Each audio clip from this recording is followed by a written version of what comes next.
PDP वाले किस मुंह से ये बात करते हैं? जब महबूबा मुफ्ती को वोट चाहिए थे, उन्होंने अपनी पार्टी के लोगों पे सख्त पाबंदी लगाई थी कि वो रिजर्वेशन के मामले में बात भी नहीं कर सकते हैं। मैं वो ट्वीट के रिकॉर्ड निकालूं जो उस वक्त पीडीपी ने और महबूबा मुफ्ती ने अपने हैंडल से डाले थे कि nobody in the party is authorised to speak on reservation, क्योंकि उस वक्त महबूबा मुफ्ती साहिबा अनंतनाग से इलेक्शन लड़ रही थी, उनको रजौरी पुंछ से वोट चाहिए थे और इसलिए वो रिजर्वेशन के मामले पे खामोश रहीं। उस वक्त उन्होंने रिजर्वेशन पे बात क्यों नहीं की? उस वक्त वोट हासिल करने के लिए महबूबा मुफ्ती ने रिजर्वेशन के मामले पे न सिर्फ खामोशी अदा की बल्कि सौदा किया।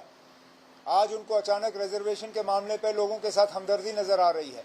ये हमदर्दी तब दिखनी चाहिए थी जब वो इलेक्शन लड़ रही थी। तो पीडीपी और इन बाकियों को कोई, सजाद लोन साहब के बारे में हम क्या कहें? 5 साल तो वो हुकूमत के करीब रहे जब ये सारा कुछ हुआ।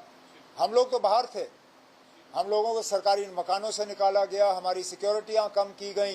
वो तो सरकारी मकान में बैठा हुआ था, हुकूमत के करीब था। उस वक्त उन्होंने रिजर्वेशन के खिलाफ बात क्यों नहीं की? देखिए ना, अब अगर मुझे वक्त ज़ाया करना होता, मैं 6 महीने और देता सब कमेटी को। आप क्या करते? क्या आपके पास कोई तरीका था मुझे मजबूर करने पे कि मैं ये रिपोर्ट जो है 6 महीने के अंदर अंदर कंप्लीट करूं? कितनी कमेटियां हैं इस मुल्क में जिन्होंने वक्त के अंदर जो है अपनी रिपोर्ट तैयार की? आम तौर पे कमेटी बनती है 6 महीने 6 महीने 6 महीने करते करते सालों साल निकल जाते हैं। ये शायद पहली मर्तबा ऐसी बात की होगी कि कमेटी को 6 महीने दी गई और 6 महीने के अंदर अंदर उन्होंने अपना काम मुकम्मल किया।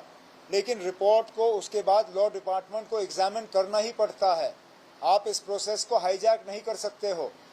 It's a legal document, it requires legal examination. Cabinet ने इस रिपोर्ट को एक्सेप्ट करके लॉ डिपार्टमेंट को भेजा हुआ एग्जामिनेशन के लिए, अपने कमेंट्स के लिए। The report has come.